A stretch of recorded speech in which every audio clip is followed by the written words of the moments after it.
Hello dear student, मेरा नाम विकास Soni IP है और आप बच्चों का बहुत बहुत स्वागत करता हूं आईपी की इस सीरीज में। बीच में 2-4 दिन क्लास नहीं लगी थी due to my health issue. अब एकदम ओके है। हमने फिर से ये सीरीज स्टार्ट कर दी है, जिसके अंदर हम स्टार्ट करेंगे आगे वाला पोर्शन, क्योंकि हमने ऑप्टिक्स कर ली है। उसके बाद मॉडर्न फिजिक्स की आज की वीडियो रहने वाली है। जो बच्चे नए हैं इस चैनल पे उनको बता दूं कि हमने ये जो सीरीज है ये स्टार्ट की है यूपीएससी एनडीए के अपकमिंग एग्जाम के लिए, एयरफोर्स के एग्जाम के लिए, या कोई बच्चा नेवी सीडीएस की तैयारी कर रहा है तो ये सीरीज उसके लिए काफी ज्यादा यूजफुल है। तो मॉडर्न फिजिक्स जैसा कि आपको पता है हम स्टार्ट कर रहे हैं आज। और मॉडर्न फिजिक्स काफी बड़ा पोर्शन है। मैं आपको मेन बताना चाहूँ, हमने इसमें फोटो इलेक्ट्रिक इफेक्ट के कंसेप्ट को पढ़ना है। हमने इसमें एक्सरेज के कंसेप्ट को समझना है। एक्सरेज पे बहुत बार क्वेश्चन आया हुआ है। हमने साथ साथ वेरियस डिस्कवरीज के बारे में पढ़ना है। इलेक्ट्रॉन, प्रोटॉन, न्यूटन, इन सब की डिस्कवरीज किसने की, क्योंकि इन पे भी बहुत बार क्वेश्चन आए हुए हैं। देन हम इसके बाद बेटा जी एटम्स के कंसेप्ट को भी पढ़ेंगे मॉडर्न फिजिक्स के अंदर। हम न्यूक्लियस के कंसेप्ट को भी पढ़ेंगे न्यूक्लियस फिजिक्स के अंदर। हम इलेक्ट्रोमैग्नेटिक वेव्स के बारे में पढ़ेंगे न्यूक्लियर फिजिक्स के अंदर। हम कम्युनिकेशन सिस्टम के बारे में भी पढ़ेंगे एंड हम सेमीकंडक्टर डिवाइसेस के बारे में भी पढ़ेंगे। तो ये सारे के सारे पोर्शन आपके मॉडर्न फिजिक्स के अंदर आ जाते हैं। और आपको मैं बताऊं, मॉडर्न फिजिक्स आपकी +2 फिजिक्स, अगर आप +2 फिजिक्स कर रहे हैं तो आपकी जो सेकंड पार्ट की बुक है उसको कंप्लीट कर देता है। तो चलिए जी आज की इस वीडियो को कर देते हैं स्टार्ट विद बेसिक कंसेप्ट के साथ। जो बच्चा इस वीडियो को रिकॉर्डेड देख रहा है तो बेटा वो कमेंट में जरूर बिल्कुल जय हिंद का नारा जरूर लिख दे। चलिए कर देते हैं वीडियो को स्टार्ट। सबसे पहला जो कंसेप्ट है वो है कैथोड रेज। देखिए जी, कैथोड रेज किनको कहा जाता है? सर विलियम क्रूक ने कैथोड रेज को सबसे पहले डिस्कवर किया था। एक्चुअल में क्या था, वो एक एक्सपेरिमेंट कर रहे थे, कैथोड रे ट्यूब एक्सपेरिमेंट भी कहा जाता है। एक्चुअल में एक ग्लास का चैम्बर अगर आप देख पा रहे हो, एक ट्यूब था ग्लास का जिसके अंदर 2 मेटल की प्लेट लगाई हुई थी, एक लेफ्ट में एक राइट के अंदर, और उसके साथ हमने बैटरी जोड़ रखी थी। हमने इस पे हाई वोल्टेज अप्लाई कर रखा था। और जैसे ही हाई वोल्टेज अप्लाई करते हैं हम क्या देखते हैं कि एक प्लेट जो कि नेगेटिव टर्मिनल से जुड़ी हुई है, वहां से कुछ चार्ज्ड पार्टिकल, कुछ बीम्स जो है वो पॉजिटिव टर्मिनल की ओर जाती है और ये कैथोड से बाहर निकल रही थी। देखो नेगेटिव वाले को कैथोड कहा जाता है, ये रेज कैथोड से निकल रही थी, इसलिए इनको नाम दिया गया कैथोड रेज। एक्चुअल में है क्या ये कैथोड रेज? अब देखो, कैथोड से निकल रही है, जा किसकी तरफ रही है? एनोड, पॉजिटिव प्लेट की तरफ जा रही है। पॉजिटिव प्लेट पे तो माइनस वाली चीज जाती है, यानी कैथोड रे पे जो चार्ज है बेटा जी वो नेगेटिव है। तो क्या होती है cathode rays? Beam of electrons को ही नाम दिया गया। किसको? बीम ऑफ इलेक्ट्रॉन्स को। एमिट किसने किया? कैथोड ने एमिट किया, इसीलिए इसका नाम कैथोड रेज रखा गया। ठीक है जी, बीम ऑफ इलेक्ट्रॉन को ही कैथोड रेज या कैथोड पार्टिकल्स भी कहा जाता है। तो कैथोड रेज आपको आइडिया लग गया होगा किसको कहा जाता है। अब क्या प्रॉपर्टीज होती हैं कैथोड रेज की, वन बाय वन डिस्कस करते हैं। अब जैसा कि कैथोड रेज और कुछ नहीं, इलेक्ट्रॉन्स ही हैं, मूविंग इलेक्ट्रॉन्स ही हैं। तो ये स्ट्रेट लाइन में मूव करते हैं। ये फिजिकल और केमिकल चेंज ला सकते हैं। अगर किसी के ऊपर कैथोड रेज गिरती हैं तो आपको पता है इलेक्ट्रॉन वहां जाएगा जहां पर ये गिरेगा। तो इलेक्ट्रॉन वहां जाएगा तो वहां पर केमिकल चेंज भी ला सकता है और फिजिकल चेंज भी ला सकता है, जैसे किसी सरफेस पे गिर के वहां से इलेक्ट्रॉन निकालना या कोई और इफेक्ट शो करना। It can ionize gas and produce x-rays. Ionize gas का मतलब अगर आपके पास कोई एक चैम्बर है जिसके अंदर कोई न्यूट्रल गैस भरी हुई है और इसके अंदर अगर कैथोड रेज को पास करें तो ये जो कैथोड रेज है, ये जो मूविंग इलेक्ट्रॉन्स है, अंदर रखी हुई गैस को आयनाइज कर सकते हैं, उसको आयंस में तोड़ सकते हैं। कैन प्रोड्यूस एक्सरे, इसका मतलब अगर किसी हाई एटॉमिक मास वाली कोई एक हैवी मेटल के ऊपर अगर हम गिराते हैं कैथोड रेज को, फास्ट मूविंग इलेक्ट्रॉन्स को, तो वो वहां से एक्सरेज भी प्रोड्यूस कर सकता है। एक्सरेज भी मॉडर्न फिजिक्स के अंदर मैं तुम्हें पढ़ाऊंगा, चिंता ना कीजिए। एंड उसके अलावा heat up material on which they fall. X-rays जैसे ये प्रॉपर्टी शो करता है, वैसे ही कैथोड रेज के पास भी एबिलिटी है कि वो जिस सरफेस पे गिरती है उसको वो गर्म कर देती है। एक्सर्ट मैकेनिकल प्रेशर, अब एक्चुअल में ये पार्टिकल्स है, स्टीम ऑफ पार्टिकल्स है, किसी पे गिरता है तो प्रेशर अप्लाई करता है। प्रोड्यूस फ्लोरोसेंस, अगर सिलेक्टिव मटेरियल्स पे गिरता है तो वहां पर ये फ्लोरोसेंस यानी चमक प्रोड्यूस करता है।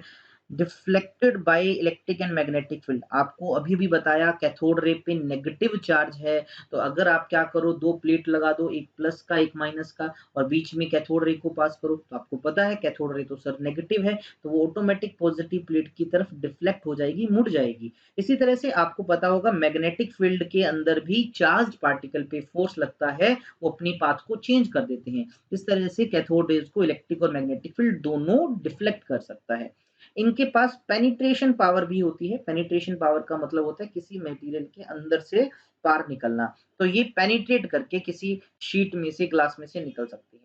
अब बात आती है यूजेस, कहां पर इसका यूज किया जाता है, तो कैथोड रे ऑसिलोस्कोप्स जिनको सीआरओज कहा जाता है, ठीक है, उनके अंदर भी इसका इस्तेमाल किया जाता है। इसके अलावा सीआरटी, ठीक है ना, सीआरटी पहले जो टेलीविजन हुआ करते थे बड़े बड़े, वो सीआरओ पे बेस्ड हुआ करते थे। बहुत सारी लैब्स के अंदर अभी भी सीआरओ डिवाइस लगे होते हैं। अगर आपने हॉस्पिटल्स में देखा होगा, हार्ट बीट वगैरह दिखाई देती है, वो कंप्यूटर स्क्रीन सा रहते हैं, एक्चुअल में सीआरओ का यूज किया जाता है वहां पर।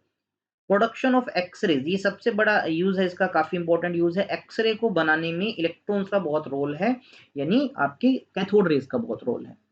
जैसे हमने कैथोड रेज को पढ़ा, वैसे ही बिल्कुल एनोड रेज, अब वही सेम एक्सपेरिमेंट। अब मैं आपको बोलता हूँ कि यहाँ पर पहले न्यूट्रल गैस भरी हुई थी, जैसे आपने इलेक्ट्रिक फील्ड यानी पोटेंशियल या वोल्टेज अप्लाई किया, तो वो जो एटम था, वो गैस के एटम थे, वो टूट गए। अब टूटेगा तो एक पॉजिटिव आयन बनेगा, एक इलेक्ट्रॉन बनेगा, और आपको पता है इलेक्ट्रॉन तो भाग गया था एनोड की तरफ कैथोड से निकल के, तो ये पॉजिटिव वाला भी तो एक काम करेगा, ये भी तो मूव करेगा। तो ये जो पॉजिटिव आयन पीछे बचा, जो कि किसकी तरफ जाएगा, कैथोड की तरफ, निकला कहां से, ये एनोड से बाहर निकल रहा है। ऐसे लग रहा है कि एनोड ने इसको फेंक के मारा है कैथोड की तरफ, तो इन्हीं को कहा जाता है anode rays, stream of positive ions. ठीक है जी, पॉजिटिव आयन समझ आ गया होगा क्यों, क्योंकि एटम में से इलेक्ट्रॉन तो निकल गए, कैथोड रेज बन गई थी, जो बाकी बचा पॉजिटिव आयन है वो आपका एनोड रेज कहलाता है। क्यों कहा, क्योंकि ऐसा लगता है जैसे ये एनोड से निकल रही हैं और किसकी तरफ जा रही हैं, कैथोड की तरफ जा रही है, इसलिए इनको हमने एनोड रे कहा।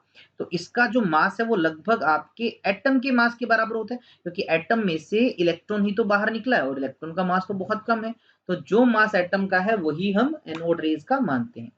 प्रॉपर्टीज की बात करें तो देखो जी, इस पे भी तो चार्ज है, प्लस का चार्ज है, तो ये भी इलेक्ट्रिक और मैग्नेटिक फील्ड से डिफ्लेक्ट हो जाती हैं। यानी किसी रीजन में अगर इलेक्ट्रिक फील्ड है या मैग्नेटिक फील्ड है और आप उसमें एनोड रेज को पास करोगे, तो वो अपनी पाथ को चेंज कर लेगा।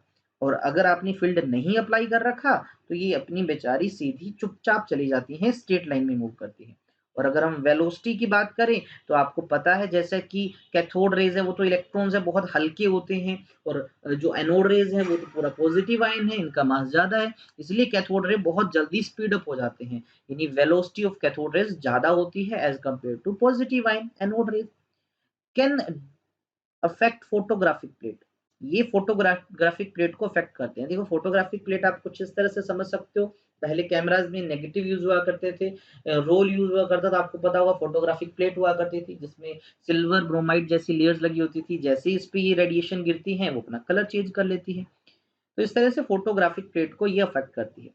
ये भी फ्लोरोसेंस प्रोड्यूस करती है, सिलेक्टिव मटेरियल पे गिरती है तो चमक प्रोड्यूस करती है।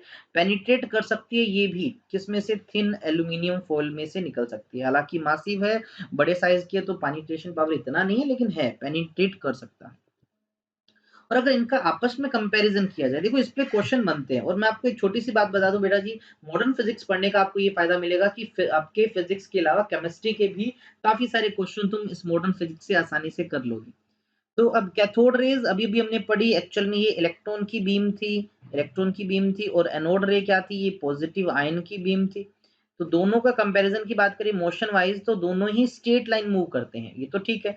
टाइप ऑफ चार्जेस की बात करें तो आपको पता है कैथोड रे पे नेगेटिव चार्ज है और एनोड रे पे पॉजिटिव चार्ज है, ये मैं बता चुका हूँ। और पार्टिकल्स की बात करो, कैथोड रे एक्चुअल में इलेक्ट्रॉन्स होते हैं और एनोड रेज क्या होते हैं, पॉजिटिवली चार्ज पार्टिकल्स होते हैं।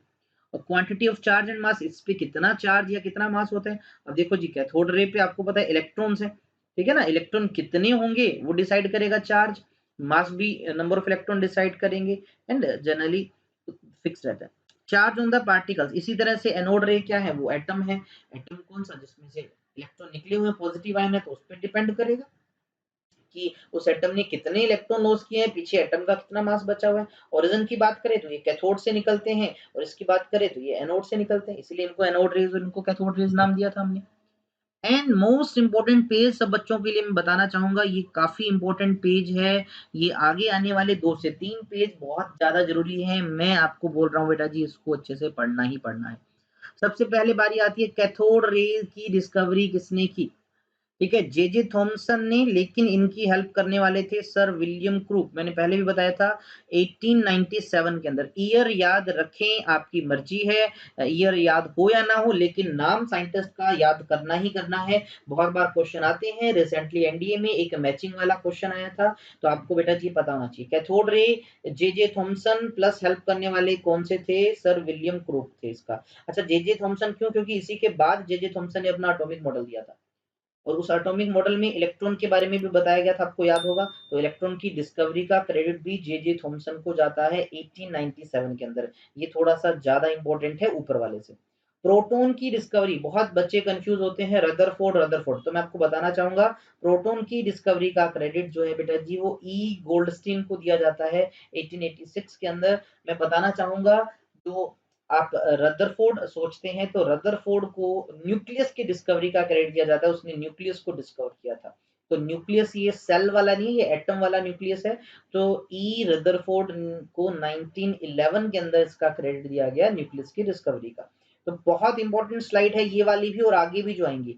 इसी तरह से न्यूट्रॉन सबसे लास्ट में डिस्कवर हुआ क्योंकि ये न्यूट्रल होता है। किसने किया था, जेम्स चैडविक ने किया था 1932 के अंदर। ईयर आपकी मर्जी है याद रखना है या नहीं रखना, बट साइंटिस्ट का नाम मस्ट याद करना ही करना है। फोटो इलेक्ट्रिक इफेक्ट जो कि इस चैप्टर में भी हम पढ़ने जा रहे हैं, वो हेनरिच रुडोल्फ ने किया था 1905 के अंदर। हालांकि उसके हेल्प करने वाले भी उसके 2 शिष्य थे, होल्विच और लिनार्ड थे। फोटो इलेक्ट्रिक इक्वेशन किसने दी या फिर थ्योरी ऑफ रिलेटिविटी किसने दी, ये दोनों ही चीजें एल्बर्ट आइंस्टाइन ने दिया था, आपको पता होना चाहिए। ठीक है, चलिए इसके अलावा भी काफी सारी चीजें हैं जो मैं एक साथ यहाँ ले आया आपके लिए। जैसे न्यूटन अंकल जी ने क्या किया, न्यूटन ने अपने लॉज ऑफ मोशन दिए थे 1687 के अंदर।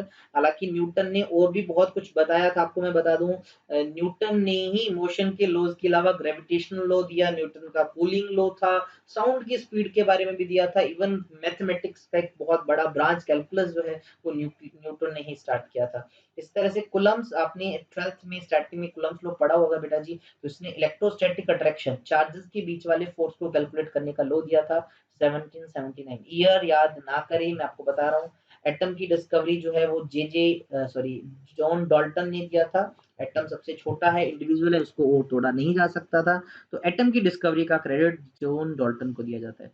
जे नेप्स जो थी, ठीक है जी, इन्होंने फोटोग्राफी ऑन मेटल्स इसके बारे में बताया। ओम्स ने, आपको पता होगा, ओम्स लॉ दिया था, रेजिस्टेंस के कंसेप्ट को समझाया। आर्किमिडीज ने लॉ फ्लोटेशन दिया था, कब चीजें फ्लोट करेंगी, कौन सी चीज डूबेगी।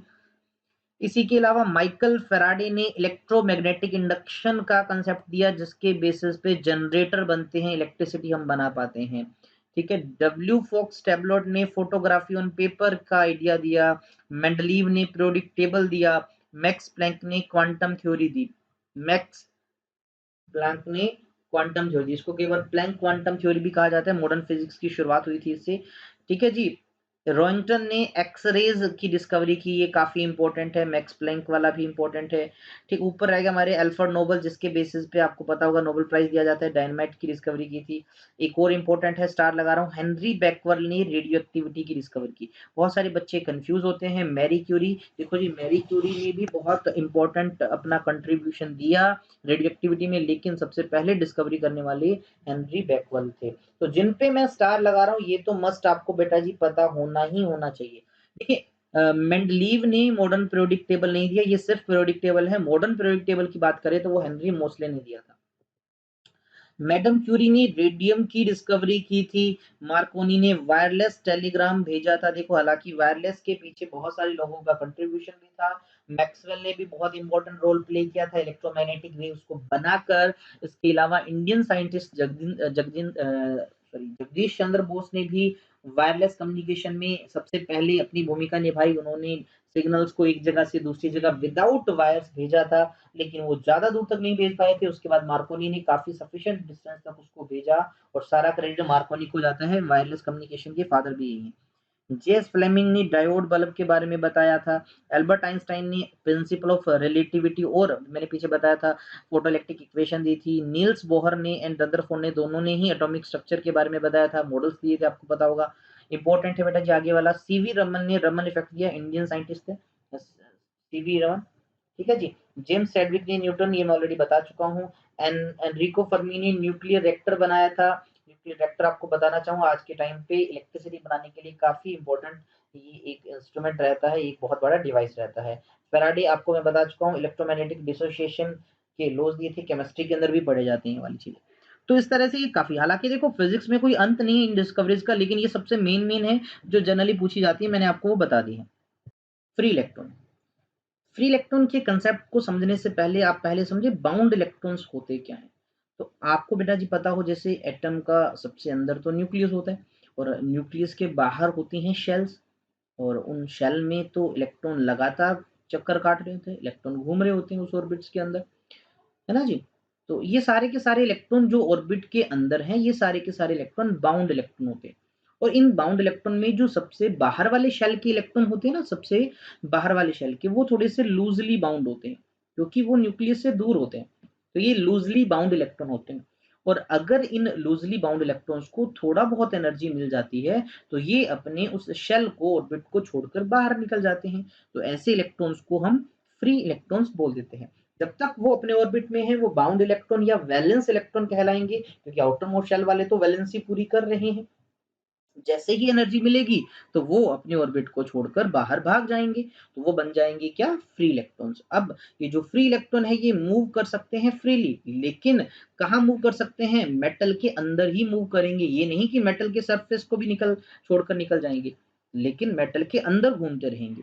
तो अब मैंने आपसे एक क्वेश्चन पूछा कि बेटा जी अगर आपके पास कोई एक मेटल का सरफेस है और उसके अंदर मुझे पता है कि रूम टेम्परेचर पर लूजली बाउंड इलेक्ट्रॉन फ्री हो जाते हैं, लेकिन घूमते तो वो उस मेटल के अंदर ही रहेंगे, अब मेटल को छोड़कर बाहर थोड़ी निकलेंगे। तो अगर मुझे उन इलेक्ट्रॉन को मेटल से भी बाहर निकालना है तो क्या करें, तो अगर हम उस मेटल को कुछ सफिशिएंट अमाउंट ऑफ एनर्जी, एक मिनिमम अमाउंट ऑफ एनर्जी दे दे जितनी उसको चाहिए इलेक्ट्रॉन को निकालने के लिए, तो शायद उस एनर्जी को लेके वो इलेक्ट्रॉन को बाहर निकाल दे।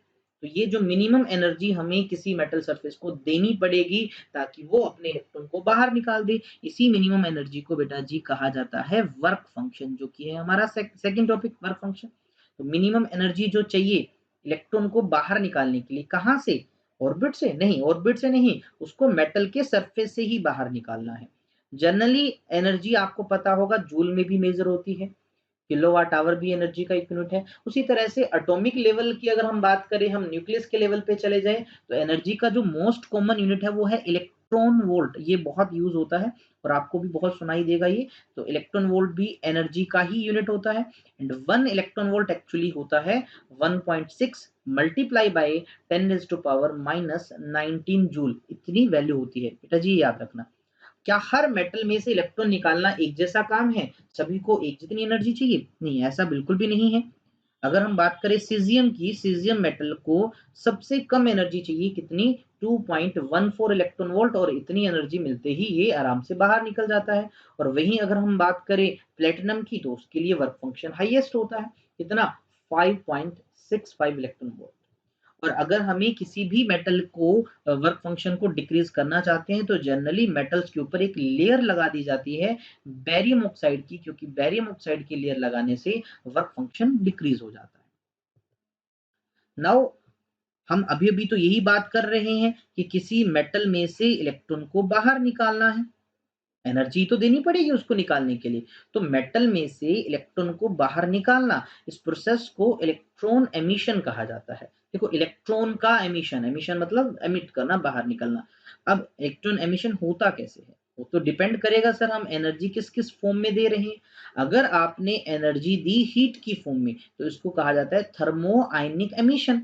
कुछ नहीं, हमने उस मेटल के पीस को जो एनर्जी दी है वो in the form of heat, हमने उसको हीट अप किया, इतनी हीट दी कि उसके अंदर मौजूद इलेक्ट्रॉन्स को एनर्जी मिल जाए और वो बाहर निकल जाए। तो इस प्रोसेस को नाम दे दिया गया थर्मोआयनिक एमिशन। और ये जो इलेक्ट्रॉन निकलते हैं इनको थर्मियान्स बोल देते हैं, या फिर इनको थर्मल इलेक्ट्रॉन्स भी हम बोल सकते हैं, थर्मल इलेक्ट्रॉन्स भी बोल सकते हैं। ये तो हुआ पहला तरीका। दूसरा तरीका जो मोस्ट कॉमन जो हमने इस चैप्टर में पढ़ना है, क्या कि अगर हम मेटल के सरफेस पे एक सुटेबल एनर्जी की, एक सुटेबल फ्रिक्वेंसी की लाइट को अगर गिराएं, यानी हम बाय लाइट ये काम करवा रहे हैं, तो होगा क्या, वो मेटल इलेक्ट्रॉन्स को निकाल देगा। इस प्रोसेस को नाम दिया गया फोटो इलेक्ट्रिक एमिशन। फोटो क्यों, क्योंकि लाइट का यूज हो रहा है, इलेक्ट्रिक क्यों, क्योंकि इलेक्ट्रॉन निकल रहे हैं। तो इस प्रोसेस में जो इलेक्ट्रॉन निकलेंगे इनको हम फोटो इलेक्ट्रॉन के नाम से जानेंगे। और इस चैप्टर में इस पूरे प्रोसेस को थोड़ा सा डिटेल में समझना है, क्योंकि ये बहुत ज्यादा इंपॉर्टेंट एस्पेक्ट है।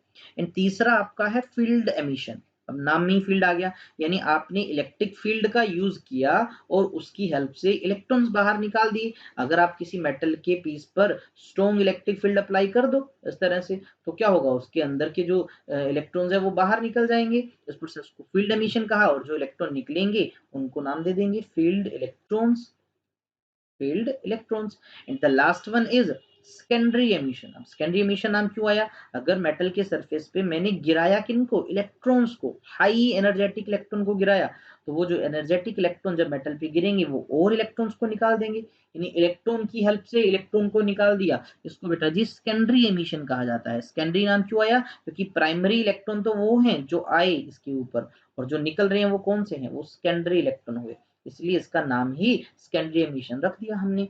तो हमने कौन सा पढ़ना है, मैंने अभी अभी आपको बताया 2 नंबर वाला डिटेल में हमने पढ़ना है इस चैप्टर के अंदर, उससे जुड़ी छोटी छोटी टर्म्स भी पढ़ेंगे। तो फोटो इलेक्ट्रिक इफेक्ट है क्या, अभी अभी मैंने आपको बताया फोटो इलेक्ट्रिक एमिशन, बस उसी को ही फोटो इलेक्ट्रिक इफेक्ट कहा जाता है। अगर आपसे कहा जाए कि किसी मेटल का सरफेस है, आप उस पे एक सुटेबल अमाउंट और एक सुटेबल फ्रिक्वेंसी वाला लाइट गिराते हो, उस लाइट की एनर्जी की वजह से इलेक्ट्रॉन जो है वो उस मेटल के सरफेस से बाहर निकल जाते हैं। बस इसी फिनोमिना को, इसी प्रोसेस को, इसी इफेक्ट को फोटो इलेक्ट्रिक इफेक्ट कहा जाता है। Emission of electron from metal surface, कैसे, by light of suitable frequency. यहाँ पर एक सुटेबल फ्रिक्वेंसी वर्ड इसलिए लिखा गया क्योंकि हर लाइट गिराने से इलेक्ट्रॉन ही निकलता, उस लाइट की एक पर्टिकुलर एनर्जी होनी चाहिए, और वो एनर्जी डिपेंड करती है लाइट की फ्रिक्वेंसी पे। जैसे इस तरह से आप एक सेटअप देख पा रहे हो, तो ये एक सेटअप लगाया गया जिससे निकाली गई फोटो इलेक्ट्रिक इफेक्ट से रिलेटेड कंडीशंस को। तो क्या किया गया, यहाँ से एक विंडो से लाइट को गिराया जाता है, और यहाँ पर एक प्लेट रहता है। अब आपको पता है इस मेटल प्लेट पे जैसे ही लाइट गिरेगा तो वहां से कौन निकलेंगे, इलेक्ट्रॉन्स निकलेंगे। तो उन इलेक्ट्रॉन्स को मोशन में लाया जाता है। देखो कुछ इलेक्ट्रॉन तो अपने आप मूव करते हैं, क्योंकि जो लाइट आएगी उस पर गिरेगी तो उन इलेक्ट्रॉन को फ्री करने के साथ साथ काइनेटिक एनर्जी भी देगी। और बाकी हमने हेल्प करने के लिए सामने भी एक प्लेट लगा रखा है उसको कलेक्ट करने के लिए, नीचे हम बैटरी बैटरी से जोड़ देंगे। अब ये आपको पता है इलेक्ट्रॉन मूव करेंगे तो इलेक्ट्रॉन के मोशन से करंट भी तो एक बनेगा, और उस इलेक्ट्रॉन के मोशन से जो करंट बना उसका यहाँ पर हम नाम देंगे फोटो इलेक्ट्रिक करंट। क्या नाम देंगे, फोटो इलेक्ट्रिक करंट। अच्छा कुछ टर्म्स आपको बेटा जी पता होना चाहिए। देखो the minimum frequency of light, देखो मैंने एक बार एक वर्ड बोल रहा हूँ कि जो लाइट हम गिरा रहे हैं उसकी एक मिनिमम फ्रिक्वेंसी होनी चाहिए। क्यों, मिनिमम फ्रिक्वेंसी होगी तभी एक मिनिमम एनर्जी कैरी करेगा निकालने के लिए इलेक्ट्रॉन को। तो उस मिनिमम फ्रिक्वेंसी के लिए एक वर्ड यूज किया जाता है थ्रीशोल्ड फ्रिक्वेंसी। तो थ्रीशोल्ड का मतलब ही होता है एक मिनिमम अमाउंट। दूसरा, अब इलेक्ट्रॉन मूव कर रहे हैं तो करंट तो बनेगा ही बनेगा, उस करंट को फोटो इलेक्ट्रिक करंट कहा जाता है। और ये जो इलेक्ट्रॉन्स निकल रहे हैं लाइट की वजह से निकल रहे हैं, इन एमिटेड इलेक्ट्रॉन्स को फोटो इलेक्ट्रॉन्स कहा जाता है। और ध्यान दीजिए ये जो फिनोमिना है ये भी एनर्जी कंजर्वेशन को ओबे करता है। लाइट जितनी एनर्जी लेके आएगी उतनी ही एनर्जी वो आगे इलेक्ट्रॉन्स को फ्री करने में या उनको मूव करवाने के लिए देगी। अब फोटो इलेक्ट्रिक इफेक्ट से रिलेटेड जब एक्सपेरिमेंट किया हॉलविच ने और लिनार्ड ने, उसको काफी सारे रिजल्ट्स देखने को मिले। उन रिजल्ट्स को ज्यादा डिटेल में नहीं तो थोड़ा थोड़ा आपको पता होना चाहिए। सबसे पहला क्या था, फोटो इलेक्ट्रिक इफेक्ट जो था वो डायरेक्टली प्रोपोर्शनल था इंटेंसिटी के। इसका मतलब क्या है कि जितनी ज्यादा लाइट की इंटेंसिटी होगी, जितनी ज्यादा लाइट की इंटेंसिटी होगी उतने ज्यादा वो जो फोटो इलेक्ट्रॉन्स थे उतने ज्यादा एमिट हो रहे थे। फोटोइलेक्ट्रिक इफेक्ट का मतलब फोटो इलेक्ट्रॉन्स का निकलना। वो आपको क्या देखने को मिला, फोटो इलेक्ट्रॉन्स जो हैं वो इंटेंसिटी के डायरेक्टली प्रोपोर्शनल है, कि इंटेंसिटी जितनी ज्यादा बढ़ाएंगे उतने ज्यादा फोटो इलेक्ट्रॉन्स निकलेंगे, या ऐसे समझ लो उतना ज्यादा फोटो इलेक्ट्रिक करंट होगा। दूसरा हमें पता लगा कि अगर फ्रीक्वेंसी लाइट की, कौन सी लाइट की, इंसिडेंट लाइट की, देखो जी ये मेटल का सरफेस है, इसके ऊपर गिरने वाली ये जो लाइट है ना, अगर इसकी फ्रीक्वेंसी थ्रेशोल्ड से कम है तब कोई भी इलेक्ट्रॉन नहीं निकलेगा। लेट अस सपोज मैंने कहा कि भैया जी इस सोडियम मेटल के लिए, एग्जांपल के लिए, ऐसे श्योर नहीं है, इस सोडियम मेटल के लिए लाइट की कम से कम फ्रीक्वेंसी जो है वो 10⁻⁴ हर्ट्ज होनी चाहिए। मैंने आपको बोल दिया कि ये इसकी थ्रेशोल्ड फ्रीक्वेंसी है। अगर इंसिडेंट लाइट की फ्रीक्वेंसी इससे कम होगी तो इलेक्ट्रॉन नहीं निकलेगा, और अगर ज्यादा होगी तो इलेक्ट्रॉन निकल जाएगा। यानी थ्रेशोल्ड फ्रीक्वेंसी से कम एमिशन पॉसिबल नहीं है, नो मैटर इंटेंसिटी चाहे कुछ भी हो, क्योंकि एमिशन जो है इलेक्ट्रॉन का निकलना वो डिसाइड कौन करेगा, वो फ्रीक्वेंसी डिसाइड करेगी इंसिडेंट लाइट की।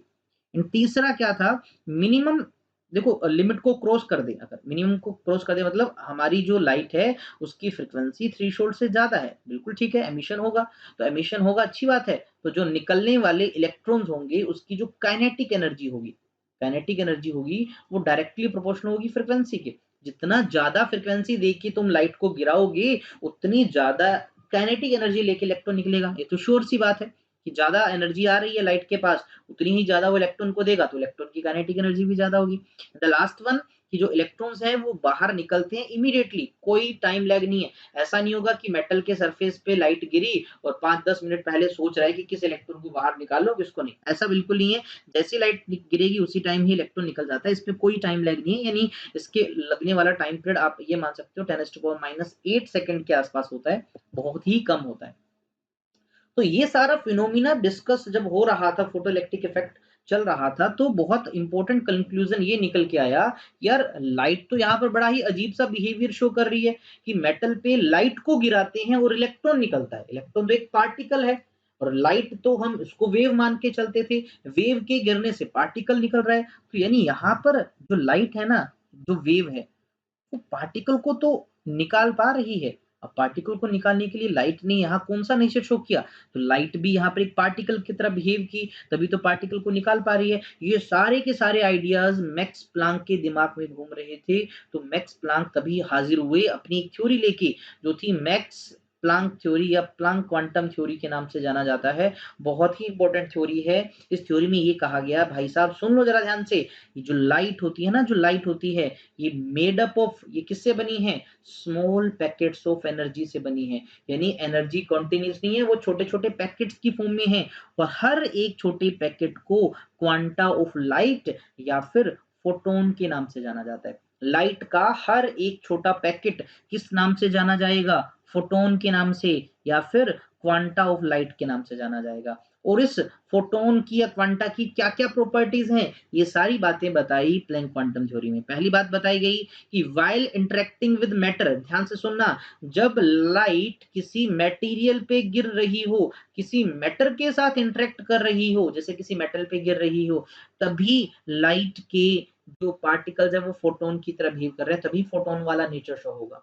दूसरा, वो जो फोटोन है हर एक पैकेट है, जब वो मूव करके आ रहा है तो उस फोटोन के हर एक पैकेट, ये जो फोटोन है या जो हर एक छोटा पैकेट है ना, उसके पास अपनी एक एनर्जी है, और उस एनर्जी का जो फॉर्मूला है E is equals to h into nu, nu means to frequency, और आप फ्रीक्वेंसी को C बाई लैम्डा भी लिख सकते हो। तो ये है बेटा जी एनर्जी को निकालने का फॉर्मूला। यहाँ पर H है एक कांस्टेंट जिसको प्लांक कांस्टेंट कहा जाता है, जिसकी वैल्यू होती है 6.6 multiply by 10⁻⁻34 joule second. Physics का सबसे छोटा नंबर है ये, सबसे छोटा कांस्टेंट है ये। यहाँ पर c स्पीड ऑफ लाइट है और लैम्डा यहाँ पर वेवलेंथ है। ये जो फॉर्मूला है ये भी बहुत काम का है। कौन सा formula, E is equals to h into frequency, या फिर आप इसको वेवलेंथ की टर्म में लिखो तो एच सी बाई लेमडा। अब इस फॉर्मूला की हेल्प से आप क्या निकाल सकते हो, अगर आपके पास एनर्जी है तो आप फ्रिक्वेंसी निकाल सकते हो, फ्रिक्वेंसी है तो आप एनर्जी निकाल सकते हो, फ्रिक्वेंसी है तो आप वेवलेंथ निकाल सकते हो, यानी आप ये सारी चीजें इंटर रिलेटेड हैं, इनको कैलकुलेट कर सकते हो। नेक्स्ट प्रॉपर्टी इज फोटोन का मोमेंटम भी होता है, क्योंकि ये एक पार्टिकल की तरह बिहेव कर रहा है, ऊपर से मूव कर रहा है, तो इट कैरी मोमेंटम आल्सो। तो मोमेंटम का फॉर्मूला क्या होता है, p है इसका मोमेंटम, लीनियर मोमेंटम किसके बराबर होता है, h बाई लेमडा के। लेमडा आपको पता ही है लाइट की वेवलेंथ, h यहाँ पर कांस्टेंट है। चाहो तो तुम यहाँ से वेवलेंथ भी निकाल सकते हो, h/p। मोमेंटम को तुम मास इनटू वेलोसिटी भी लिख सकते हो, तो ये वाला फॉर्मूला भी बनाया जा सकता है। और एक सबसे अच्छी बात कि फोटोन जब रुका हुआ हो तो उसका जो रेस्ट मास है बेटा जी वो 0 होता है, यानी जब तक फोटोन मूव कर रहा है तभी एग्जिस्ट करता है, स्टेशनरी फोटोन पॉसिबल नहीं है, उसका मास 0 होता है। द नेक्स्ट प्रॉपर्टी इज कि देखो लाइट जो है उसके जितने भी फोटोन है, ऐसा थोड़ी है कि एक ही पैकेट आता है हमारे पास, लाइट में तो ढेर सारे पैकेट है, तो उसके सारे के सारे जो पैकेट है जो फोटोन है वो ट्रेवल करते हैं सारे सेम स्पीड से। ऐसा नहीं है कि पहला पैकेट जल्दी आ रहा है, दूसरा पैकेट है वो थोड़ा स्लो आ रहा है, ऐसा नहीं है, सभी के सभी पैकेट सेम स्पीड से चल के आते हैं। और सबकी स्पीड वैक्यूम के अंदर कितनी होती है, 3 गुना 10⁸ मीटर पर सेकंड होती है वैक्यूम के अंदर। और ये जो फॉर्मूला आया ये यहाँ से आता है बेटा जी। तो सी एक्चुअल में वैक्यूम के अंदर स्पीड को रिप्रेजेंट किया जाता है सी से। कांस्टेंट आपको पता है 1 divide by under root of mu naught into epsilon naught, और म्यू नॉट एप्सिलॉन नॉट ये मीडियम के लिए फिक्स होते हैं, कांस्टेंट होते हैं वैक्यूम के लिए, दैट्स वाई सी भी क्या है वैक्यूम के लिए इतना कांस्टेंट है। और अगर किसी अदर मीडियम की बात करें तो लाइट जब किसी दूसरे मीडियम में ट्रेवल करता है तो स्पीड का फॉर्मूला कुछ अलग होता है इस फोटोन की या उस लाइट की, क्या होता है वो होता है 1 बाय अंडर रूट ऑफ, देखो म्यू नॉट एप्सिलॉन नॉट के साथ साथ म्यू आर और एप्सिलॉन आर आ गया, यहाँ पर म्यू है magnetic permeability of that medium, और यहाँ एप्सिलॉन आर है electric permittivity of that medium, जिस मीडियम के अंदर हम बात कर रहे हैं। तो कुछ चेंज आ जाता है। अब इसको थोड़ा सा चेंज करो बेटा जी, तो ये सी अपॉन एन होता है। एन यहाँ पर है रिफ्रैक्टिव इंडेक्स, आपको मैंने ऑप्टिक्स में ये पढ़ा दिया था, आप अगर ऑप्टिक्स की वीडियो नहीं देखी तो आप उसको भी चेक कर लीजिए। And the next one is they are neutral. सबसे मेन बात है कि जो फोटोन होते हैं ये न्यूट्रल होते हैं, ना तो इनको इलेक्ट्रिक फील्ड डिफ्लेक्ट करेगा ना ही मैग्नेटिक। अगर आपको याद होगा कैथोड रेज को एनोड रेज को दोनों को डिफ्लेक्ट कर रहा था इलेक्ट्रिक मैग्नेटिक फील्ड, लेकिन इसको नहीं कर सकता।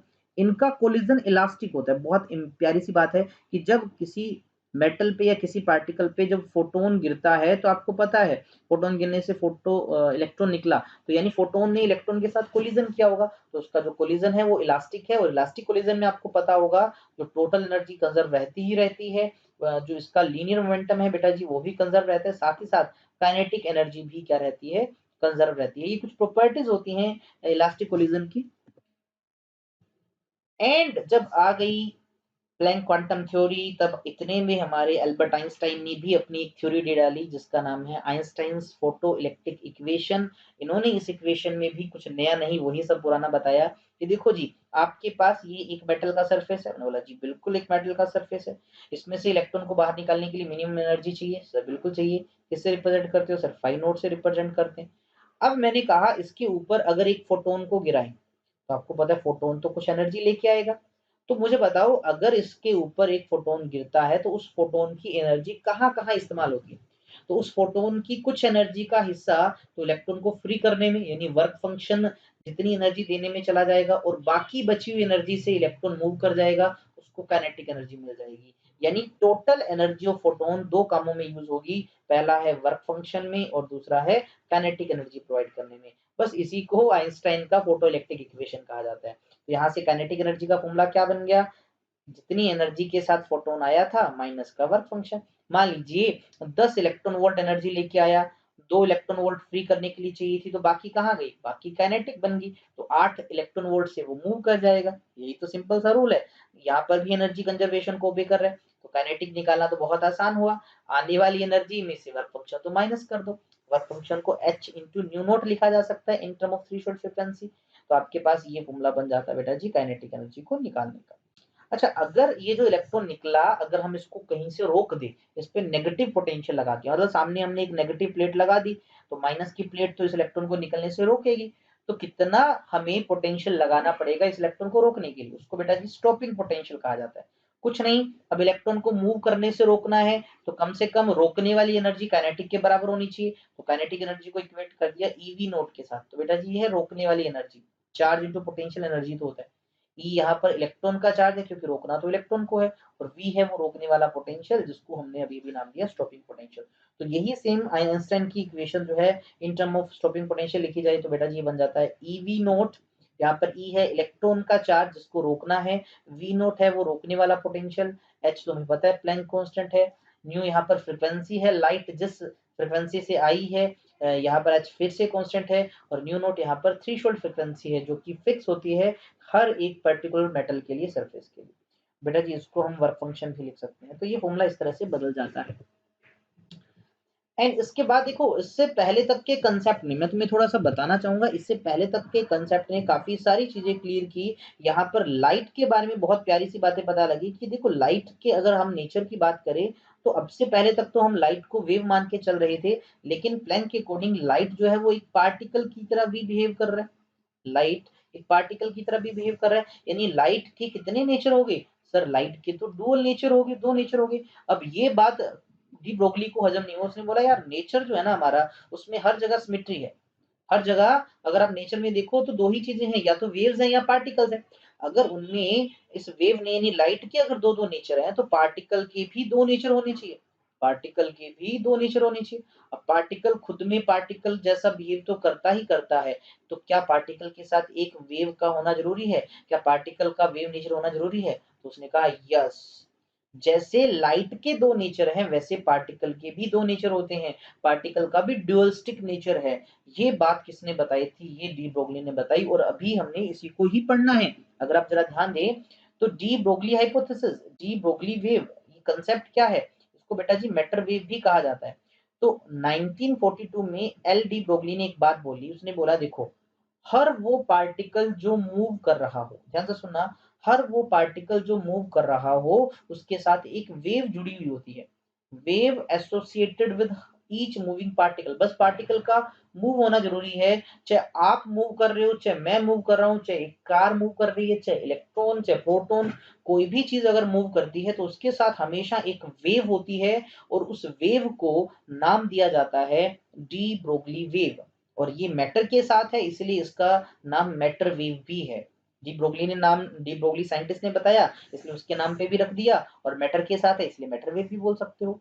हर मूविंग पार्टिकल के साथ है तो सर हमें दिखाई क्यों नहीं देती? जब हम चलते हैं तो हमारे साथ एक वेव क्यों नहीं दिखती? बिकॉज हमारा जो साइज है वो बड़ा है, हमारी स्पीड बहुत कम है, तो इन सब फैक्टर्स की वजह से हमारे साथ एसोसिएटेड जो वेव है उसकी वेवलेंथ इतनी अलग होती है कि हमें वो दिखते नहीं। तो हम किन की वेव्स को देख पाते हैं? तो मैं आपको बताना चाहूंगा, तो ये जो सब एटॉमिक पार्टिकल्स होते हैं, जैसे इलेक्ट्रॉन की अगर मैं बात करूं, तो न्यूक्लियस के अराउंड जब इलेक्ट्रॉन मूव करते हैं तो बहुत ही फास्ट मूव करते हैं, उनका मास भी बहुत कम है और वेलोसिटी भी बहुत ज्यादा है। दैट्स वाई इलेक्ट्रॉन के साथ जुड़ी हुई matter waves, de Broglie wave, इसको देखना बहुत आसान होता है, और उस कंसेप्ट का हम यूज भी करते हैं। मैं तुम्हें बता दूं, इलेक्ट्रॉन माइक्रोस्कोप के अंदर इसी कंसेप्ट का यूज किया जाता है, इलेक्ट्रॉन की मैटर वेव्स का यूज किया जाता है। अब अगर वेव है, अगर किसी भी पार्टिकल के साथ, देखो अगर किसी भी मूविंग पार्टिकल के साथ वेव है तो उसकी वेवलेंथ भी कुछ ना कुछ होगी। सर बिल्कुल होगी, तो उसको हम डी ब्रोगली वेवलेंथ कहते हैं, और उसको निकालने का फॉर्मूला बहुत आसान है। लैम्डा क्या है? लैम्डा यहाँ पर वेवलेंथ है। कौन सी? De Broglie wavelength. कैसे निकालोगे? प्लैंक कांस्टेंट को मोमेंटम से डिवाइड कर दो। अब मोमेंटम किसका? फोटोन का? नहीं, फोटोन का नहीं, ये मोमेंटम होगा उस पार्टिकल का जो मूव कर रहा है। तो क्या लिखा जाएगा? इसको मास इंटू वेलोसिटी लिख देंगे। अब मास किसका? मास वो पार्टिकल, मान लीजिए मैंने तुम्हें कहा एक इलेक्ट्रॉन या कोई भी पार्टिकल m मास का है और v वेलोसिटी से मूव कर रहा है, तो इसके साथ जो वेव जुड़ी हुई होगी इस पार्टिकल के साथ, तो उसकी वेवलेंथ कैसे निकालोगे? बड़ा सिंपल है, प्लैंक कांस्टेंट से m v से डिवाइड कर देना। अब आपको h तो पता ही है सब बच्चों को, 6.6 मल्टीप्लाई बाय 10 की पावर -34 जूल सेकंड। मास तुम्हें दे देगा, v भी तुम्हें दे देगा, तुम लैम्डा निकाल सकते हो। तो बहुत ही आसान है डी ब्रोगली वेव की वेवलेंथ कैलकुलेट करना, खासकर इलेक्ट्रॉन जैसे के लिए। तो क्या सर हम याद रखें इलेक्ट्रॉन के लिए? तो देखो जी बिल्कुल कुछ चीजें तुम्हें याद रखनी पड़ेगी। अगर हम डी ब्रोगली वेवलेंथ का formula in term of energy लिखते हैं तो बेटा जी ऐसे भी लिखा जा सकता है, लैम्डा जो है आपको पता है, लैम्डा जो है वो आपको पता है किसके बराबर होता है? h बाई पी होता था या मोमेंटम होता था। तो काइनेटिक एनर्जी और मोमेंटम की एक रिलेशन है बेटा जी, 11th में आपने पढ़ा होगा, पी होता है root of 2 mass into kinetic energy, तो उसको ई से लिख दिया काइनेटिक एनर्जी को। तो बस यही फॉर्मूला यहाँ पर पुट किया तो आपके पास बन गया h divide bye m, 2m into kinetic energy है यहाँ पर, और काइनेटिक एनर्जी को चाहो तो तुम स्टॉपिंग पोटेंशियल के टर्म में भी लिख सकते हो, तो h divide by root of 2me into v naught. तो ये फॉर्मूला आपका बन जाता है बेटा जी किसका? वेवलेंथ का। तो अगर आपको किसी भी चार्ज पार्टिकल की, चार्ज पार्टिकल होना जरूरी है, ध्यान से सुनना, तो चार्ज पार्टिकल है उसको रोकना है, तो देखो रोकने के लिए पोटेंशियल लगाएंगे, तो उसके लिए ये वाला फॉर्मूला लगाया जा सकता है, ये वाला भी लगाया जा सकता है। और अगर आपको कहा जाए कि अगर पार्टिकल चार्ज नहीं है, न्यूट्रल है वो पार्टिकल, जैसे न्यूट्रॉन की बात करें तो उसके लिए भी डी ब्रोगली वेवलेंथ फॉर्मूला तुम बना सकते हो। बस यहाँ पर बेटा जी काइनेटिक एनर्जी को टेम्परेचर की टर्म में लिख दो। तो आपको शायद पता होगा 11th में ही काइनेटिक थ्योरी ऑफ गैसेस में पढ़ते हैं, मूविंग पार्टिकल की एनर्जी 3/2 kBT होती है। यहाँ पर kb होता है बेटा जी बोल्ट्जमैन कांस्टेंट। तो अगर आपको याद रहता तो अच्छी बात है, ना भी याद रहे कोई ज्यादा डेंजरस बात नहीं है, ठीक है ना। बस ये फॉर्मूले थोड़े से दिमाग में होने चाहिए। देखो जनरली एच तो कांस्टेंट ही होता है, एच तो कांस्टेंट ही होता है, तो यहाँ से आपको पता लगा यहीं से पहले वाले फॉर्मूले से मैं लिख रहा हूँ पहले कि लैम्डा जो हुआ वो डिपेंड किया रूट ऑफ एम के और रूट ऑफ ई के। अब देखो इस फॉर्मूले में तुम्हें तीन चीजें दिख रही है।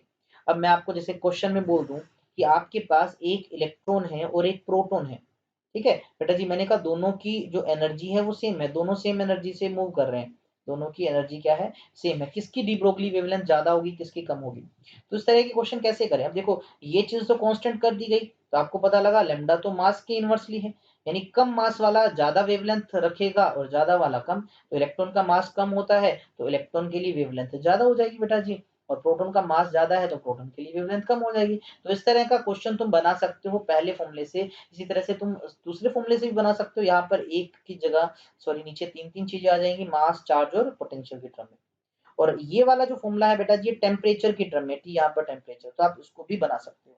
और इन सब में सबसे याद रखने योग्य जो फॉर्मूला है वो डायरेक्ट आपने याद रखना है कि एक इलेक्ट्रॉन जब मूव करता है, देखो सबसे मेन यही है, एक इलेक्ट्रॉन जब मूव करता है तो उस मूविंग इलेक्ट्रॉन के साथ जो वेव होगी, जो इलेक्ट्रोमैग्नेटिक वेव होगी, उसकी वेवलेंथ का क्या फॉर्मूला है।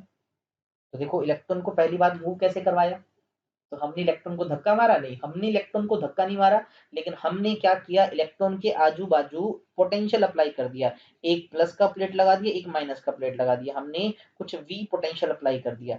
तो इस पोटेंशियल अप्लाई करने से इलेक्ट्रॉन भागेगा, भागेगा तो मूव करेगा, मूव करेगा तो उसके साथ एक वेव आएगी। अगर वेव है तो वेवलेंथ कितनी होगी, तो उसको निकालने का एक डायरेक्ट फॉर्मूला है, वो है 12.27 divide by under root V angstrom. बस यहाँ पर आपको बेटा जी पोटेंशियल बताना पड़ेगा कि तुमने उसको अगर भगाया है तो कितने पोटेंशियल से भगाया है। इस v का वैल्यू दे देगा, यहाँ पर पुट कर दो, इसका वेवलेंथ आपके पास एंगस्ट्रॉम में आ जाएगा। जनरली जो क्वेश्चन रहते हैं वो आपको v 100 दे देगा या 10,000 दे देगा, कुछ इस तरह से देगा ताकि रूट निकालना आसान हो। बेटा जी ये वाला फॉर्मूला मोस्ट इंपॉर्टेंट है, आपने यहाँ पर याद रखना है। और ये सारी चीजें दे रखी है कि एच एम ई टी की सबकी वैल्यूज कितनी कितनी होती है, मैं बता चुका हूँ। अब इस मैटर वेव के बारे में कुछ ज्ञान की बातें तुम्हें हर हाल में पता होना चाहिए, क्योंकि कंसेप्चुअल क्वेश्चन बन जाते हैं। मैटर वेव जो है वो रिप्रेजेंट करते हैं ये प्रोबेबिलिटी कि उस पार्टिकल की कहाँ है स्पेस में पाने की। क्या बोल रहे हो सर, समझ नहीं आया। मैटर वेव रिप्रेजेंट करती है किस चीज को बेटा जी, प्रोबेबिलिटी को।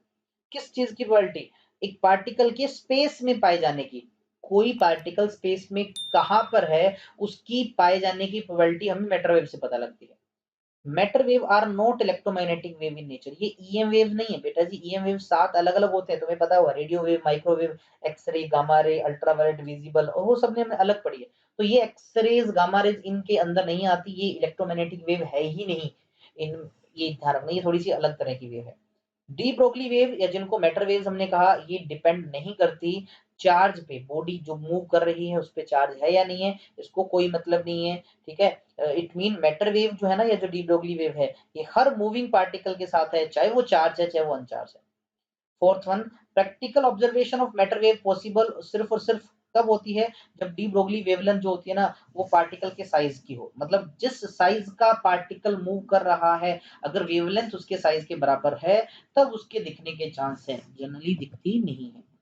इलेक्ट्रॉन, ये बहुत इंपॉर्टेंट चीज है, मैं तुम्हें स्टार लगा के बता रहा हूँ।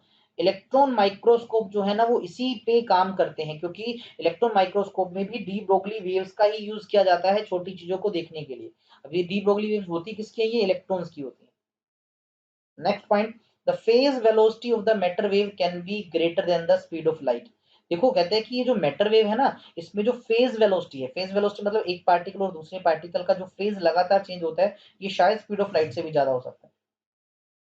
Matter wave can propagate in vacuum, बेटा जी ये वैक्यूम में भी ट्रेवल कर सकती हैं, इसलिए ये नॉट मैकेनिकल वेव यानी नॉन मैकेनिकल है। मैकेनिकल वेव तो उनको कहा जाता है जिनको मीडियम चाहिए, तो ये बगैर मीडियम के भी ट्रेवल कर जाती हैं।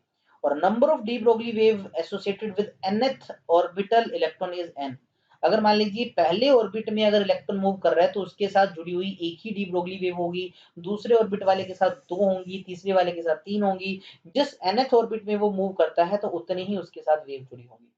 ओनली दोज सर्कुलर ऑर्बिट्स जो है न्यूक्लियस के अराउंड, उनको ही हम स्टेबल मान के चलते हैं, जिसके लिए जरा ध्यान से सुनना, जिसके लिए de Broglie wavelength integral multiple हो। इसका मतलब कि अगर इलेक्ट्रॉन पहले ऑर्बिट में है, फर्स्ट ऑर्बिट के अंदर है बेटा जी, तो उसकी वेवलेंथ लैम्डा होनी चाहिए। सेकंड ऑर्बिट के अंदर इलेक्ट्रॉन घूम रहा है तो 2 लैम्डा होना चाहिए, और अगर वो थर्ड ऑर्बिट के अंदर है तो 3 लैम्डा, फोर्थ ऑर्बिट के लिए 4 लैम्डा, इसी तरह से इंटीजर मल्टीपल होगा तभी वो स्टेबल कहलाएगा। तो ये छोटी-छोटी बातें तुम्हें पता होनी चाहिए। The next phenomena is Compton effect. Generally हम फोटो इलेक्ट्रिक इफेक्ट तक ही चीजें पढ़ते हैं, लेकिन मैं बताना चाहूंगा 1923 के अंदर आर्थर होली कॉम्पटन ने भी एक इफेक्ट दिया था, बिल्कुल फोटो इलेक्ट्रिक इफेक्ट जैसा था, बस इसमें थोड़ी सी अलग चीजें थी। चलिए जिसको समझते हैं होता क्या। The scattering of a photon by an electron is called Compton effect.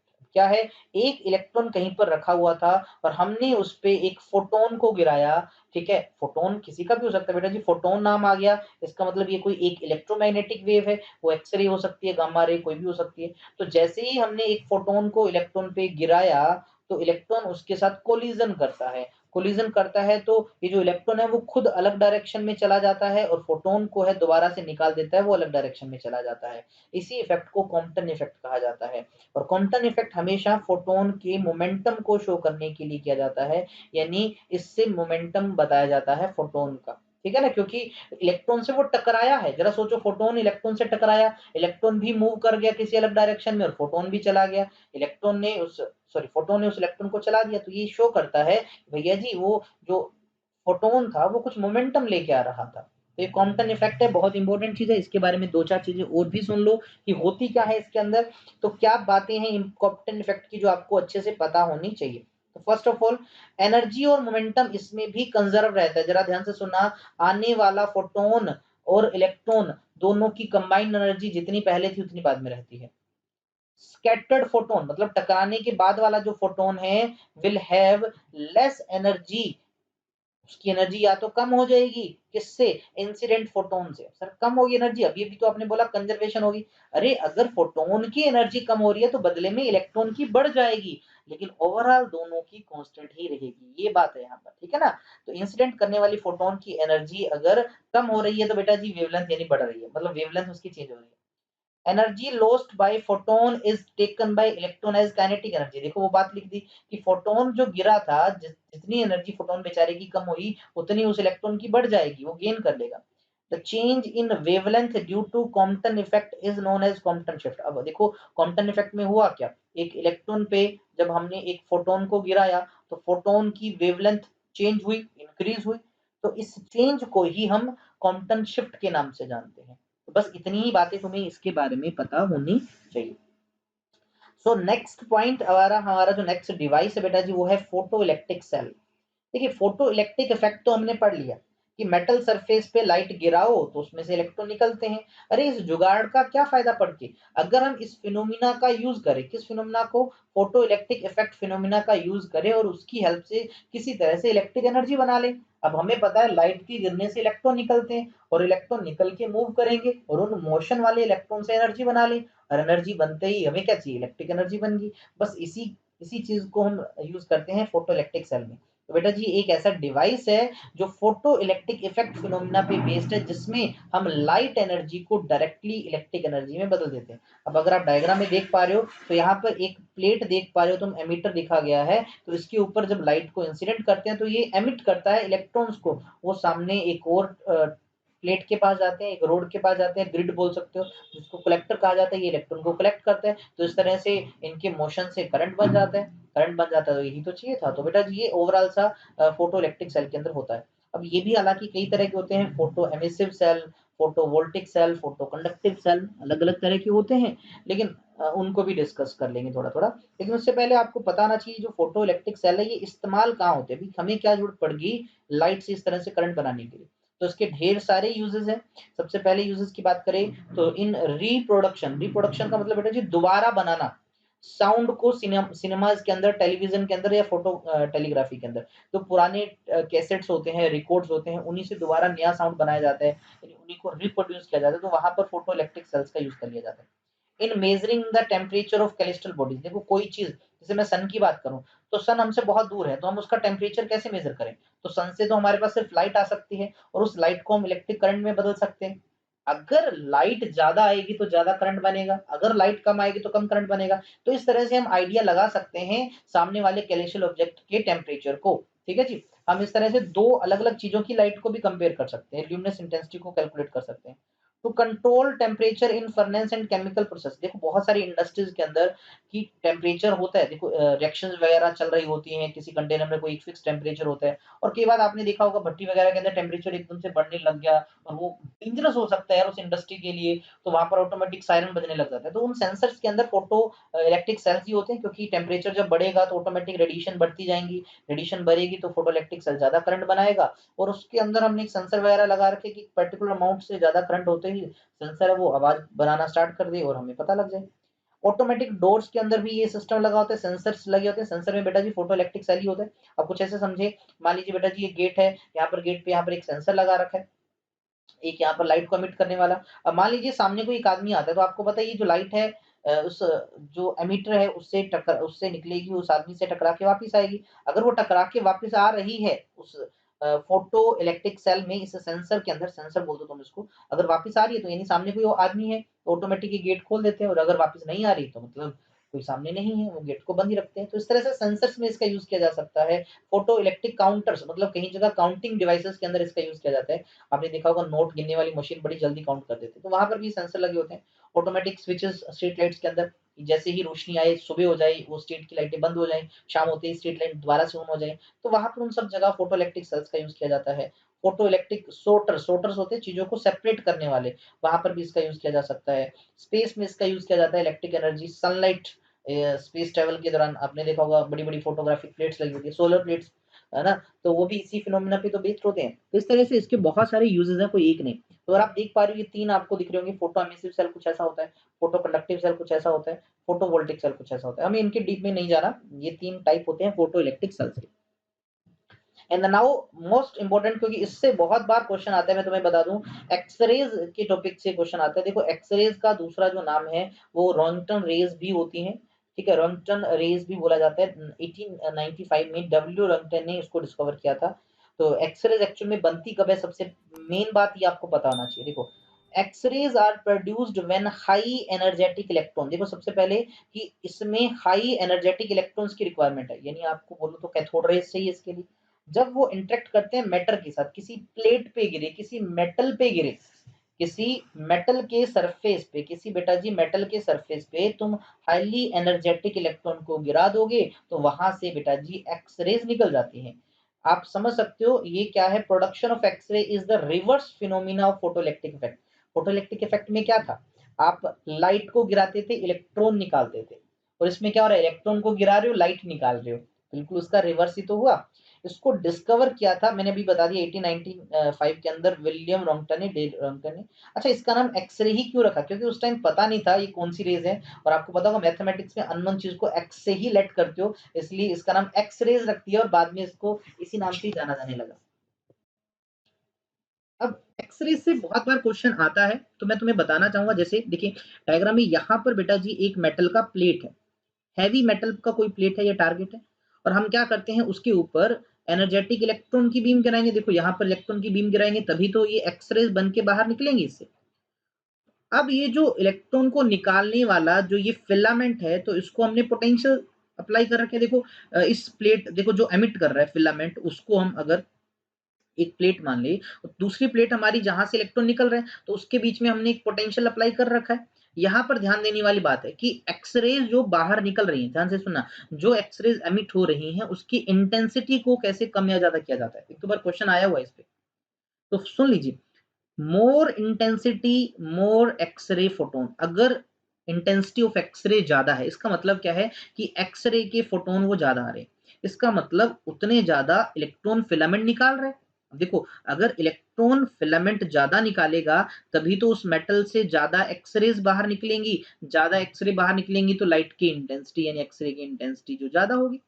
यही तो बात है। और एक्स-रे ज़्यादा इलेक्ट्रॉन्स को कब निकालेगा? जब हम उसके अंदर पास होने वाला करंट बढ़ा दें।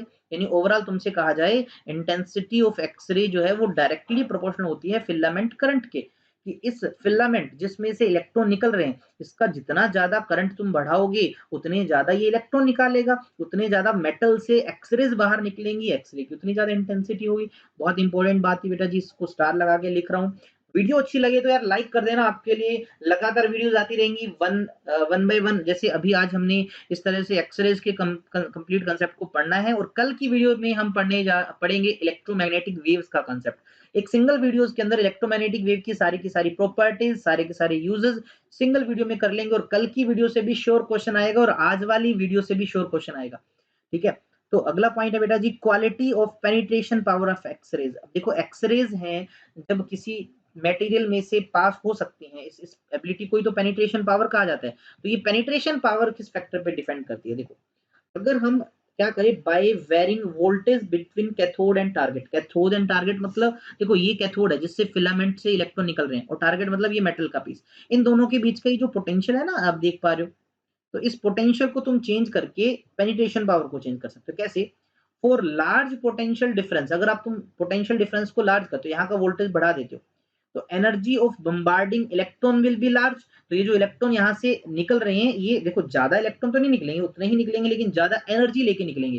तो एनर्जेटिक इलेक्ट्रॉन ज्यादा होंगे, इससे जो एक्सरेज निकलेंगी वो भी ज्यादा एनर्जेटिक होंगी, तो उसकी पेनिट्रेशन पावर भी क्या होगी, ज्यादा होगी। तो आप समझ सकते हो, पेनिट्रेशन पावर वोल्टेज पे डायरेक्टली प्रोपोर्शनल है। जैसे इंटेंसिटी करंट पे थी, नंबर ऑफ इलेक्ट्रॉन्स पे थी, यहाँ पर एनर्जी ऑफ इलेक्ट्रॉन पे डिपेंड करता है। चलो अगला, एक्सरेज भी बेटा जी दो तरह की होती है, हार्ड एक्सरेज और एक होती है सॉफ्ट एक्सरेज। हार्ड एक्सरेज उसको कहा जाता है जिसकी पेनिट्रेशन पावर ज्यादा हो, वो ज्यादा अंदर चली जाए किसी के, और जो सॉफ्ट है वो कम अंदर घुस पाती है किसी के। हार्ड एक्सरे की फ्रीक्वेंसी ज्यादा होती है बेटा जी, 10 की पावर 19 हर्ट्ज तक, और जो सॉफ्ट एक्सरेज होती है इनकी फ्रीक्वेंसी 10 की पावर 16 हर्ट्ज तक होती है। अब अगर फ्रीक्वेंसी ज्यादा है तो बेटा जी श्योर है वेवलेंथ कम होगी, और इसकी फ्रीक्वेंसी अगर कम है तो श्योर वेवलेंथ इसकी ज्यादा होगी। बिल्कुल ठीक कहा। तो हार्ड एक्सरेज की वेवलेंथ 0.1 एंगस्ट्रॉम से लगभग 4 एंगस्ट्रॉम तक होती है, और सॉफ्ट वाले की 4 एंगस्ट्रॉम से 100 एंगस्ट्रॉम तक होती है। ठीक है, आई थिंक सो बहुत सिंपल चीज है ये वाली। नाउ एक्स-रेज़ की क्या-क्या प्रॉपर्टीज़ हैं? काफ़ी इंपॉर्टेंट चीज़ें, मिस नहीं करना इन सबको, मैं तुम्हें बता दूँ। तो इलेक्ट्रोमैग्नेटिक वेव, देखो एक्स-रे एक इलेक्ट्रोमैग्नेटिक वेव है, ये ध्यान रखना। इलेक्ट्रोमैग्नेटिक वेव 7 तरह की होती है, कल वाली वीडियो में मैं बताऊँगा तुम्हें। तो उनमें से एक्स-रे एक है।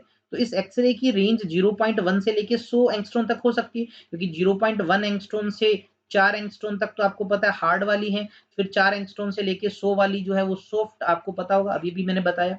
दूसरा, वेवलेंथ ऑफ एक्स-रे जो है वेरी स्मॉल है comparison to wavelength of light के। वेवलेंथ ऑफ लाइट यानी यहाँ पर बेटा जी लाइट का मतलब है विजिबल का, लाइट वर्ड लिखने का मतलब विजिबल, कि इसकी वेवलेंथ विजिबल से कम है, एक्स-रे की विजिबल से कम है। Hence they carry much more, देखो वेवलेंथ कम होना, एनर्जी ज्यादा कैरी करना। ठीक है, this is the only difference between x-ray and light. आपसे पूछ लिया जाए एक्स-रे और लाइट में क्या डिफरेंस है, तो सबसे मेन डिफरेंस तो है इनका वेवलेंथ का। और एक छोटा-सा आप देख भी पा रहे हो कि वेवलेंथ वाइज़ देखो तो इसकी गामा रे से ज़्यादा होती है, बट यूवी से कम होती है इसकी। और ये सीक्वेंस कल की वीडियो में एकदम अच्छे से क्लियर होने वाला है कि इन सातों में X ray, gamma ray, ultraviolet visible, इन सब में किसकी वेवलेंथ कम है, किसकी वेवलेंथ ज़्यादा है, ये कल की वीडियो में डिटेल में अपन डिस्कस कर लेंगे। ये इनविजिबल होती है, आप इनको देख नहीं पाते। आप सिर्फ़ और सिर्फ़ विजिबल रेडिएशन को देख पाते हो, वेव गियर को, एक्स-रे को आप नहीं देख सकते। ये भी स्ट्रेट लाइन में चलती हैं, और किस स्पीड से? स्पीड ऑफ लाइट से, मतलब 3 गुना 10 की पावर 8 मीटर पर सेकंड, वैक्यूम में इतनी स्पीड से चलती हैं।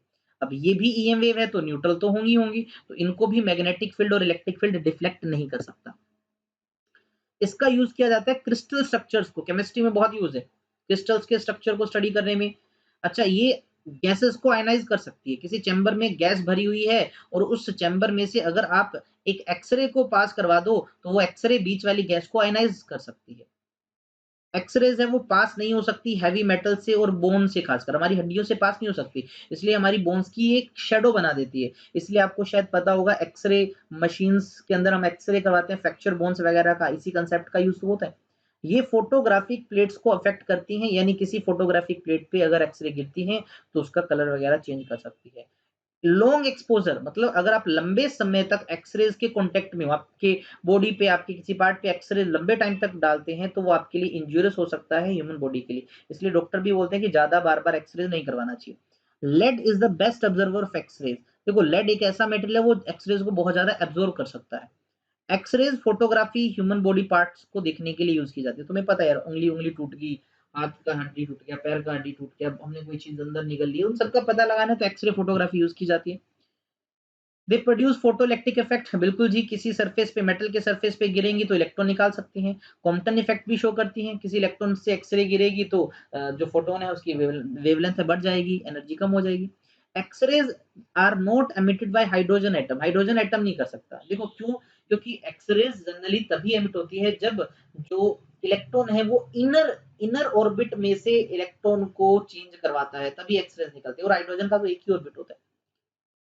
These cannot be used in radar. Radar system actual में क्या होता है, किसी चीज की लोकेशन या किसी की स्पीड बताने के लिए यूज किया जाता है। मैं ऑलरेडी तुम्हें बता चुका हूँ रडार के बारे में, रेडियो डिटेक्शन एंड रेंजिंग के बारे में। तो इसमें एक्सरेज का यूज नहीं होता, because they are not reflected by target, क्योंकि टारगेट इसको रिफ्लेक्ट करके वापस नहीं भेजता, टारगेट जनरली इसको एब्जॉर्ब कर लेते हैं।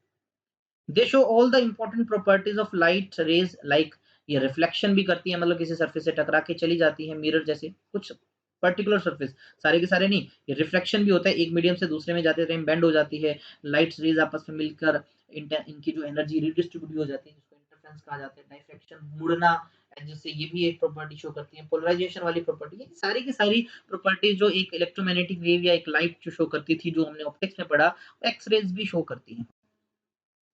अब एक्स-रेज़ के फ़ायदे, यानी फ़ायदे मीन टू से इसका यूज़ कहाँ-कहाँ होता है, एप्लीकेशन क्या है?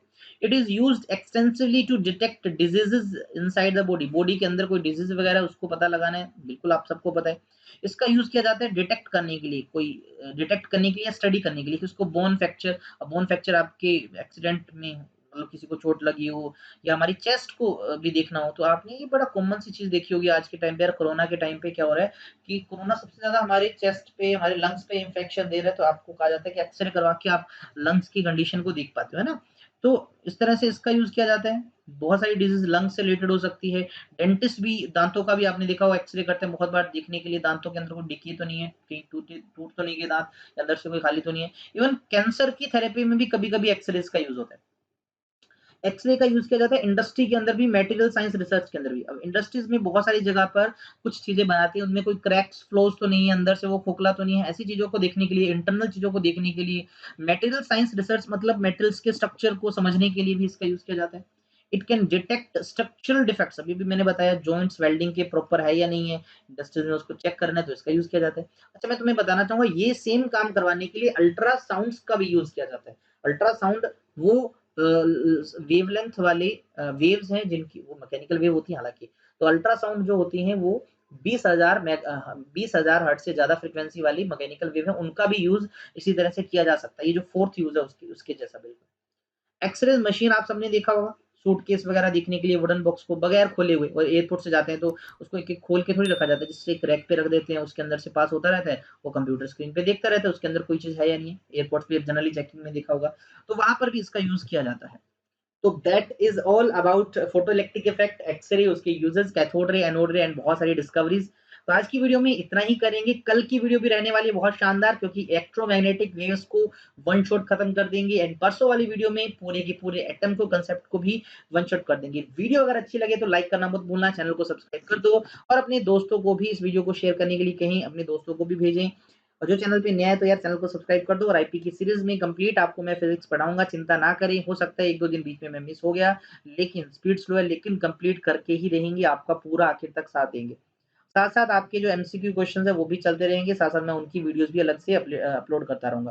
तो आज की वीडियो में इतना ही, मिलेंगे अगली वीडियो में, तब तक हँसते रहें, मुस्कुराते रहें। जय हिंद, जय भारत, वंदे मातरम।